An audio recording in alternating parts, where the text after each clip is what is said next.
ETF index mutual funds నేర్చుకుని stock మార్కెట్లో రాణించాలనుకుంటున్నారా? వెంటనే ఈ నెంబర్కి కాల్ చేయండి. నమస్తే, welcome back to Suman TV. ప్రస్తుతం మనతో పాటు ఉన్నారు consumers affairs committee chairman Mandadi Krishna Reddy గారు. నమస్తే సార్. నమస్తే మేడం.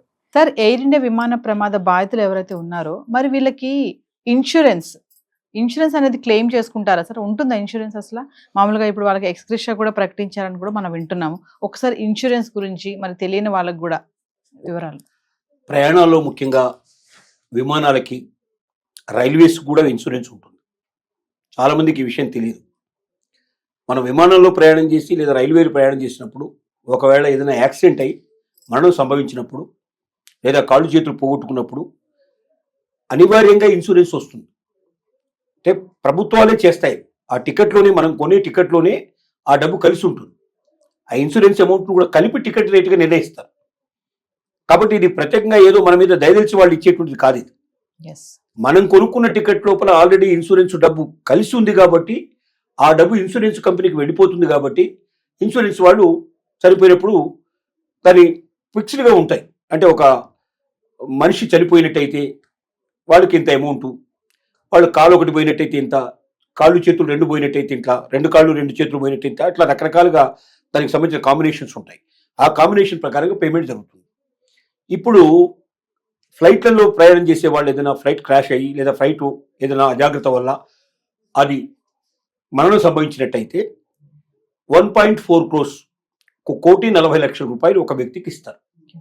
సహజంగా ఫారిన్లో అయితే విపరీతంగా ఉంటుంది. అక్కడ ఎలా చేస్తారంటే చనిపోయిన వాడు యంగా, ఏజ్డా, ఇంకా ఎంతకాలం సంపాదించగలుగుతాడు, ఎంత సంపాదించగలుగుతాడు, ఆరోగ్యవంతుడా, అనారోగ్యవంతుడా, ఇలా రకరకాల కాంబినేషన్లో లెక్కేసి 10 కోట్ల నుంచి మొదలు పెడితే 100 కోట్ల దాకా కూడా ఇచ్చేటువంటి అవకాశాలు ఉన్నాయి. అక్కడ మనిషి ప్రాణం చాలా ఎక్కువ ఖరీదు. మన ఇండియాలో మనిషి ప్రాణం విలువ ఎంత అని చెప్పాలంటే ఒక 25 రూపాయల దానికోసం కూడా కొట్టుకుని చచ్చిపోయిన సంఘటనలు ఉన్నాయి. మనకు సారా ప్యాకెట్ కోసం కొట్టుకుని 50,000 కోసం చంపేస్తున్నారు. ఇట్లాంటి పరిస్థితులు ఉన్నాయి. కాబట్టి ఇక్కడ ప్రాణం విలువ చాలా తక్కువ. కాబట్టి ఇక్కడ 1,40,00,000 మనకు చాలా ఎక్కువ నిజం చెప్పాలంటే. అంటే అంతర్జాతీయంగా నిర్ణయించింది. ఆ రేటు మాత్రం కంపల్సరీగా అన్ని చోట్ల ఇస్తారు. అదే రకంగా ఇక్కడ కూడా ఇస్తారు. కానీ ఇప్పుడు ఈ సంఘటన లోపల మనకు నిన్న జరిగినటువంటి సంఘటన ఏదైతే ఉందో, మనకు ఈ అహ్మదాబాద్ నుంచి మనం అంటే ఢిల్లీ నుంచి అహ్మదాబాద్ మీదుగా లండన్ వెళ్తున్నటువంటి విమానంలో, బోయింగ్ విమానంలో జరిగినటువంటి దాంట్లో చనిపోయిందంతా టాటా వారు. ఇప్పుడు బోయింగ్ యాక్చువల్గా ఇప్పుడు ఇండియన్ ఎయిర్లైన్స్ని అతి నష్టాల్లో ఉన్నటువంటి నష్టాలు జరుగుతున్నటువంటి దాంట్లో అతి కష్టం మీద టాటా వాళ్ళు ముందుకు వచ్చి దాన్ని నష్టాలు భరించడానికి సిద్ధపడి వాళ్ళు సొంతం చేసుకున్నారు. ఇప్పుడు టాటా కంపెనీకి సంబంధించి ఆయన రతన్ టాటా గారు బతుకున్నప్పుడే తీసుకున్నారు దాన్ని. రతన్ టాటా గారు చనిపోయిన తర్వాత ఇప్పుడు చంద్రశేఖర్ గారు దానికి చైర్మన్గా ఉన్నారు. ఆయన టాటా గ్రూప్ చైర్మన్.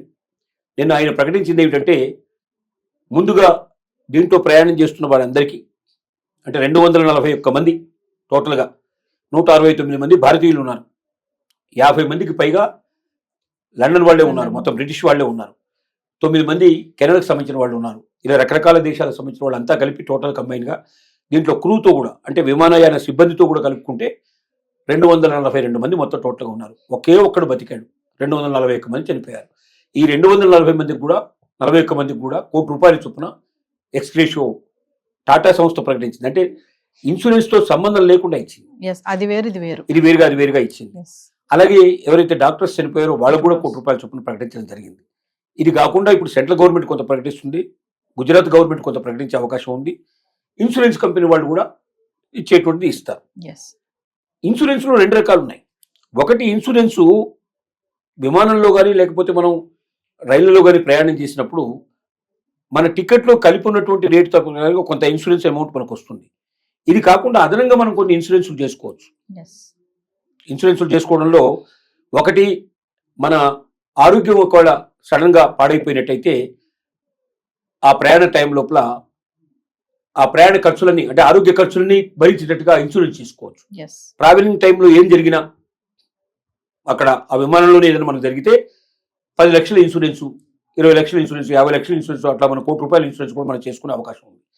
తర్వాత చాలామందికి తెలియని విషయాలు ఏంటంటే, కొన్ని మన లగేజ్ ఏమైనా మిస్ అయినట్టయితే, ఇప్పుడు సహజంగా ఏం చేస్తుంటారంటే మనం ఫ్లైట్లో ఎక్కుతాం, ఆ ఫ్లైట్లోనే ఏం చేయాలంటే దానికి సంబంధించినటువంటి మొత్తం లగేజ్ అంతా దాంట్లోకి రావాలి.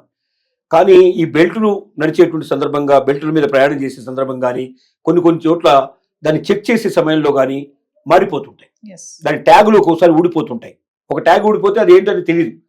సో సడన్గా ఇంకో దాంట్లోకి వెళ్ళిపోతుంది. అలా బ్యాగ్ మిస్ అయిపోతుంది. ఇలా బ్యాగ్ మిస్ అయిపోయినప్పుడు మన సూట్ కేసులు కానీ, మన బ్యాగులు కానీ, మన లగేజ్ కానీ మిస్ అయినప్పుడు అనివార్యంగా లగేజ్కి సంబంధించిన దాంట్లో కూడా ఇన్సూరెన్స్ ఉంటుంది. ఓకే, మనిషికే కాకుండా లగేజ్ కూడా ఇన్సూరెన్స్ ఉంటుంది. ఆ ఇన్సూరెన్స్ కూడా వాళ్ళు పే చేస్తారు. అదనంగా మనం కొంత చేసుకోవచ్చు ఇన్సూరెన్స్ కావాలంటే. మనం ప్రయాణాల సందర్భంగా మన లైఫ్కు సంబంధించిన ఇన్సూరెన్స్ కొంచెం నాకు 10 కోట్లకు చేసుకోవచ్చు, 20 కోట్లకు చేసుకోవచ్చు, నాకు కావాలంటే ఎంతకైనా కట్టుకొని అట్లా కూడా చేసుకునే పాసిబిలిటీస్ ఉన్నాయి. మన ఆరోగ్యాన్ని బట్టి, మన వయసును బట్టి ఇస్తారు. సో మనకు ఇన్సూరెన్స్ చేసుకోవచ్చు. రెండోది ఏమైనా కాలు పోతే ఇంత, చేయబోతే ఇంత, ఈ రకంగా కూడా మనం చేసుకోవడానికి అవకాశం ఉంది. ఇది కాకుండా మన లగేజ్లు కూడా ఏదైనా విలువైన వస్తువులైనా పెట్టుకున్నట్టయితే లగేజ్ కూడా మనం ఎక్స్ట్రా చేసుకోవచ్చు. అది లగేజ్ పోయినట్టయితే ఇంత మాకు అమౌంట్ రావాల్సి ఉంటుందని చెప్పి కూడా మనం ఇన్సూరెన్స్ చేసుకునేందుకు పాసిబిలిటీస్ ఉంటాయి. ఇవన్నీ కూడా మనం తెలుసుకోవాలి. ముందుగా తెలుసుకోవడం వల్ల ఏమవుతుందంటే సడన్ గా ఏదైనా అనుకోని జరిగినా కూడా మనకు ఎక్స్ట్రా బెనిఫిట్ వచ్చేటట్టుగా చేసుకోవడానికి ఉపయోగపడుతుంది. ఇలా చాలా మంది ఇన్సూరెన్స్ ఎక్స్ట్రా చేసుకునే వాళ్ళు ఉన్నారు. ఇప్పుడు మనం ప్రయాణాల్లో కూడా చేసుకుంటారు, హెల్త్ గురించి కూడా ఇన్సూరెన్స్ చేసుకుంటారు, ఇట్లా రకరకాలుగా చేసుకునే వాళ్ళు ఉన్నారు. దీనివల్ల ఎక్స్ట్రా కొన్ని బెనిఫిట్స్ వస్తాయి. మనం చేతుల నుంచి పెట్టుకోకుండా అదనంగా కొంతమందికి ప్రయాణాలు పడవు. కొంతమంది ఫ్లైట్లో ప్రయాణం చేయడం చాలా ఇబ్బంది అయిపోతుంది. వామిటింగ్స్ లాంటివి రావడం, కొంతమంది ఆరోగ్యం పాడైపోవడం సడన్ గా, ఇలాంటివి కూడా కొన్ని జరుగుతుంటాయి. అంటే రేర్ కేసులు జరుగుతుంటాయి. అలాంటి వాళ్ళు ముందు జాగ్రత్త పడినట్టయితే వాళ్ళకు దానికి సంబంధించినటువంటి ఖర్చులు కూడా, ఆరోగ్య ఖర్చులు కూడా, మనం హాస్పిటల్ జాయిన్ అయినా కూడా ఖర్చులన్నీ కూడా వాళ్ళ దగ్గర మనం తీసుకునే అవకాశం ఉంటుంది. చాలా తక్కువ అమౌంట్ ఉంటుంది. ఎక్కువ ఉండదు. ఇన్సూరెన్స్ అమౌంట్స్ చాలా తక్కువ ఉంటాయి. 100లో 1000లో ఉంటాయి. కానీ మనకు వచ్చేది లక్షల్లో వస్తుంది.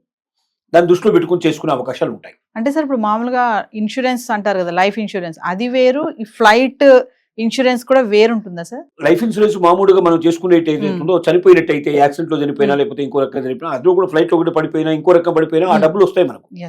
అది మనం చేసుకునేటువంటి జనరల్ ఇన్సూరెన్స్ సంబంధించి, అంటే లైఫ్ ఇన్సూరెన్స్ అంటారు. ఇది కాకుండా హెల్త్ ఇన్సూరెన్స్ మన దాంట్లోనే ఒకటి లైఫ్ ఇన్సూరెన్స్ ఉంది. అంటే లైఫ్ ఇన్సూరెన్స్ అంటే జీవితం చివరిలో, అంటే ఎండ్ ఆఫ్ ది లైఫ్, మనం చనిపోయినట్టయితే వచ్చేటువంటి డబ్బులు మన వాళ్ళకి వస్తాయి, తనకు రాదు. బతుకున్న వాడికి రాదు. అది చనిపోయిన వాడికి ఏం రాదు. చనిపోయిన వాడి పిల్లలు, లేకపోతే వాడికి సంబంధించిన బంధువులు, దానికి సంబంధించిన భార్య, పిల్లలు, ఇలాంటి వాళ్ళకి వచ్చినట్టుగా వాళ్ళ నామినీస్ పేరు రాసిపోతారు. ఆ నామినీస్కి వస్తాయి ఆ డబ్బులు. కానీ విమానానికి సంబంధించింది, ప్రయాణానికి సంబంధించింది. ఇది ప్రయాణంలో ఏదైనా జరిగితే మాత్రమే వర్తిస్తుంది. మళ్ళీ బయటకు పోయినాక, దిగినాక, ప్రయాణం మీరు ఆ విమానం దిగిపోయిన తర్వాత మీకు అది ఇంకా వర్తించదు. ఆ ప్రయాణం ఉన్నంతసేపు వర్తించేటువంటివి ఇన్సూరెన్స్ ని ప్రత్యేకంగా దానికి సంబంధించిన ఇన్సూరెన్స్ ఉంటుంది. దాంట్లో మన ఆరోగ్యం పాడైపోయినా, లేకపోతే మనకి ఏదైనా శరీరం లోపల ఏదైనా దెబ్బ తగిలి అవయవాలు ఇట్లా పడిపోయినా, ఇంకోటి లేకపోయినా, వీటన్నిటికీ సపరేట్ గా ఇన్సూరెన్స్ ఉంటుంది. అంటే సార్ ఈ ట్రావెల్ ఏజెన్సీ వాళ్ళే ఇది ఇస్తారా? క్లెయిమ్ అక్కడే ఉంటుందా? మనం అడిగితే ఇస్తారు. ట్రావెల్ ఏజెన్సీ వాళ్ళు చేసుకుంటారు. ఇది కాకుండా ఆ దేశంలో, ఇప్పుడు మనం విదేశాలకు వెళ్తున్నాం, విదేశాల్లో ఇన్సూరెన్స్ సపరేట్ గా చేసుకోవచ్చు మనం. అంటే ఆ దేశం లోపల హెల్త్, మనం ఉన్నన్ని రోజులు మనకి హెల్త్ వచ్చి ఏదైనా ప్రాబ్లం వస్తే అక్కడ హాస్పిటల్ బిల్ మొత్తం వాళ్ళు ఫ్రీగా పే చేసేటట్టుగా, ఇన్సూరెన్స్ కంపెనీ పే చేసేటట్టుగా మనకి ఇస్తుంది. ఇప్పుడు అమెరికా లాంటి దేశం లోపల కాస్ట్లీ. అక్కడ వైద్యం చేయించుకోవాలంటే మన దగ్గర ₹1,00,000 అయితే అక్కడ దాదాపుగా 50 లక్షలు అయినట్టు లెక్క, 80 లక్షలు అయినట్టు లెక్క. ఎందుకంటే ₹80, ₹1కి ₹80 సమానం. మనం అక్కడ $1 అంటే మనకి ఇక్కడ ₹86. అంటే దాదాపుగా ₹1,00,000 అంటే 86 లక్షలు అంటే దాదాపుగా, ఒక రకంగా చెప్పాలంటే అంత కాస్ట్లీ ఉండే అవకాశాలు ఉన్నాయి. కాబట్టి చాలా మంది ఏం చేస్తారు, కానీ 100% ఇక్కడ నుంచి అమెరికా వెళ్ళేవాళ్ళు, టెంపరీగా వెళ్ళే వాళ్ళే ఉన్నారు, తప్పనిసరిగా హెల్త్ ఇన్సూరెన్స్ చేసుకుని పోతారు. మేము ఎన్ని రోజులు ప్రయాణం చేస్తారో అన్ని రోజులకి టికెట్ తీసుకున్న రోజు నుంచి మళ్ళీ రిటర్న్ టికెట్ కూడా ముందే తీసుకుంటారు. కాబట్టి 6 months 3 months 4 months ఆ టైంలో నేను అక్కడ అమెరికాలో ఉన్నంత కాలం నాకు ఏదైనా జరిగితే అక్కడ హాస్పిటల్ బిల్ మొత్తం కంపెనీ, ఇన్సూరెన్స్ కంపెనీ వాళ్ళు కట్టేట్టుగా మొత్తం టేటర్గా తీసుకుంటారు. అంటే మెడిసిన్స్ తో సహా, టెస్టులతో సహా, ఎవ్రీథింగ్ దాంట్లో రికవర్ అవుతాయి. Thank you sir.